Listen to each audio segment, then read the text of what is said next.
Mini bike. एक गांव में मोनू नाम का एक लड़का रहता था। मोनू और उसका दोस्त पिंटू सिनेमा हॉल से कबीर सिंह मूवी देखकर आ रहे थे। यार, मैं आज ही अपने पापा से एक बाइक मांग लूंगा। मैं भी अपने पापा से बाइक मांगूंगा, लेकिन उम्मीद कम ही है। उन्होंने तो आज तक मुझे एक साइकिल भी नहीं दिलवाई है। मोनू और पिंटू अपने अपने घर चले जाते हैं।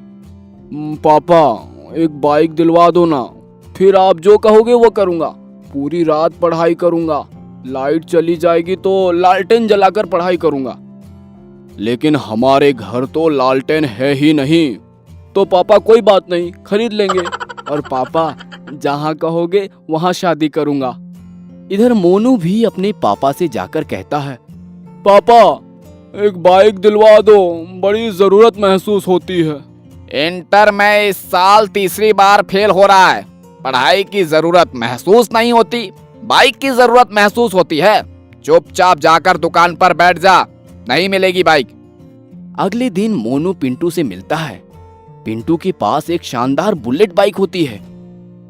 यार, मेरे पापा ने बाइक नहीं दिलवाया।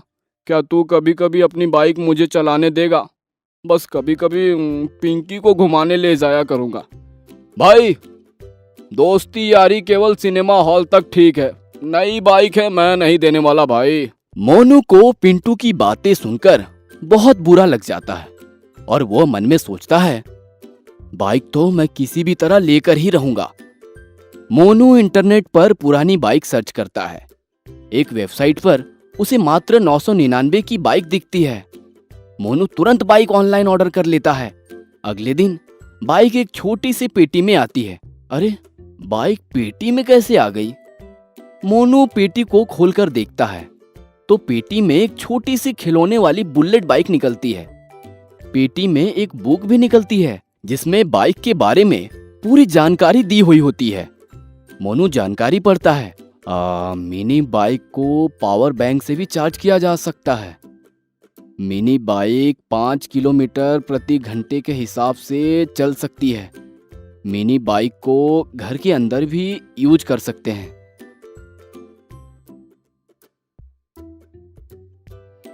अब मोनू रात में टॉयलेट करने भी जाता तो अपनी बाइक से ही जाता। एक बार मोनू की मम्मी को हार्ट अटैक पड़ जाता है। बेटा, जा डॉक्टर को बुला ला, मुझे हार्ट अटैक पड़ा है। बस मैं अपनी बाइक से यूं गया और यूं आया। मोनू जब मिनी बाइक पर बैठकर जा रहा होता है तो औरत और बच्चे उसे देखकर हंसते हैं, लेकिन एक बच्चा रोने लगता है। मम्मा, मुझे भी वो अंकल की जैसी बाइक चाहिए। रास्ते में मोनू की बाइक की चार्जिंग खत्म हो जाती है तो मोनू पैरों से बाइक चलाते हुए डॉक्टर के पास पहुंचता है। मेरी माँ को हार्ट अटैक आया है, मैं बाइक लेकर भी आया हूँ, आपको अपने घर तक छोड़ भी दूंगा। डॉक्टर मोनू के साथ सड़क पर जाता है। बाइक तो कहीं दिख नहीं रही। अरे, ये रही ना बाइक। ये किस बच्चे का खिलौने उठा लाए हो? मैं आगे बढ़ता हूँ, आप पीछे बैठिए। बस आपको अपने पैरों से चप्पू की तरह इस्तेमाल करना है। मोनू और डॉक्टर बाइक पर बैठकर पैरों से बाइक को ढकियाते हुए मोनू के माँ के पास पहुँचते हैं। इतनी देर लगा दी तूने। मैंने पिंटू को फोन करके दूसरा डॉक्टर बुलाया और डॉक्टर देखकर चला भी गया। चल भाग यहाँ से, काम का ना धाम का, दुश्मन अनाज का। इतने में एक दिन पिंकी मोनू को फोन करती है। मेरा एसएससी का एग्जाम है, मैंने सुना है तुमने बाइक खरीद ली है। यार, कल सुबह 4 बजे निकलना है, प्लीज मुझे छोड़ देना। ठीक है, कल मैं पहुंच जाऊंगा बाइक लेकर। मोनू अगली सुबह पहुंच जाता है। बैठो। ये है तुम्हारी बाइक? इतनी छोटी, मैं कैसे बैठूंगी? इसकी चार्जिंग वीक हो जाएगी, कैसे भी करके बैठ जाओ ना। पिंकी बाइक पर बैठ जाती है। रास्ते में बाइक की चार्जिंग खत्म हो जाती है। ये कैसी खटारा बाइक है, अब हम कैसे पहुंचेंगे? एक काम करो, तुम बाइक पर बैठो और बैलेंस बनाना, मैं धक्का देता हूँ। पिंकी बाइक पर बैठकर बाइक का हैंडल संभालती और मोनू पीछे से धक्का देता है। मोनू इतनी तेजी दौड़ लगाता है कि एग्जाम शुरू होने से ठीक पहले ही पिंकी कॉलेज पहुंच जाती है और पिंकी का एग्जाम अच्छे से हो जाता है। पिंकी की शादी मोनू से भी हो जाती है। पिंकी के पिता मोनू को एक असलियत की बाइक दहेज में दे देते हैं। दोस्तों, अगर आपको ये कहानी अच्छी लगी और आप आगे भी इस प्रकार की कहानियां देखना चाहते हैं तो हमारे इस चैनल को जरूर सब्सक्राइब करें। मार का बदला मार। मोतिहारी नाम की गांव में मंगरू नाम का एक लड़का रहता था, जो हमेशा दूसरों को झूठ बोलता था और उनका लड़ाई करवा देता था। उसका उसी गांव के एक लड़के रमेश से नहीं पटती थी, क्योंकि वह मंगरू को एक दिन एक लड़की को छेड़ने के कारण किसी से मार खिलवाया था। तभी एक दिन गांव में जाते हुए उसे हरिया नाम का एक बुढ़ा आवाज दिया। अरे बेटे मंगरू, कहाँ जा रहे हो? अरे काका, सुबह सुबह परेशान मत करो। मैं तो यूं ही पूछ लिया बेटे। इसके बाद मंगरू वहां से जाने लगता है। जाते जाते रास्ते में उसे एक बात सूझी, रमेश से बदला लेने में ये बुढ़ा ही मेरी मदद करेगा। इसके बाद मंगरू हरिया के पास जाता है। अरे काका, आपको पता है कल रमेश आपके बारे में क्या बोल रहा था? अरे क्या बोल रहा था बेटे? यही कि वो बुढ़ा हरिया अब बुढ़ा हो गया है, फिर भी अपने आप को जवान सोचता है। अरे अगर सुबह सुबह उसका चेहरा देख लो तो दिन ही खराब हो जाएगा, क्या पता कब ऊपर निकल ले। ऐसा सुनकर हरिया गुस्सा हो गया। अरे वो अपने आप को देखे पहले, उसकी तो जवानी में बुढ़ापा आ गया है। इतनी उम्र हो गई है लेकिन शादी के लिए कोई लड़की नहीं दे रहा है। फिर मंगरू बोला, लेकिन काका मुझे बहुत बुरा लगा ये सुनकर। आप अभी इतने हैंडसम और जवान हैं, भला आप कोई भी एंगल से बूढ़े दिखते हैं क्या?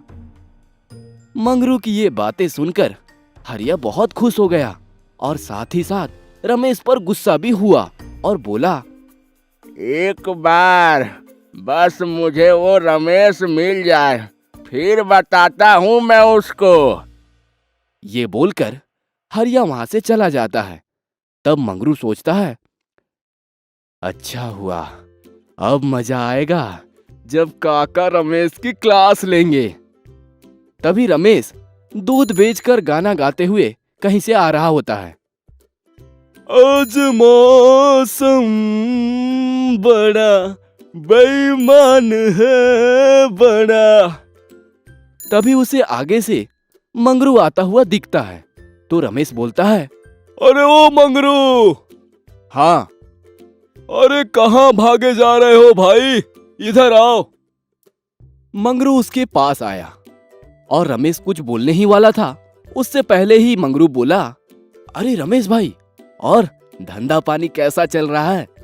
ये सुनकर रमेश बोला, अरे क्या बात है मंगरू भाई, आज कैसे कैसे हालचाल पूछने इधर आ गए?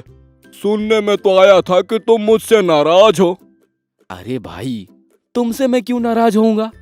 वैसे हरिया काका तुमको याद कर रहे थे। अच्छा, क्या बोल रहे थे? यही कि रमेश बहुत अच्छा लड़का है और वो तुम्हारे लिए कहीं एक सुंदर लड़की भी देखे हैं। मंगरू की ये बात सुनकर रमेश बहुत खुश हो गया और बोला, सुंदर लड़की? वाह, मैं तेरे से बाद में बात करता हूँ, अभी मैं जा रहा हूँ हरिया काका के पास। रमेश वहां से चला जाता है। तो मंगरू मन ही मन सोचता है, जा बेटे जा, आज तुझे हरिया काका अच्छे से बताएंगे।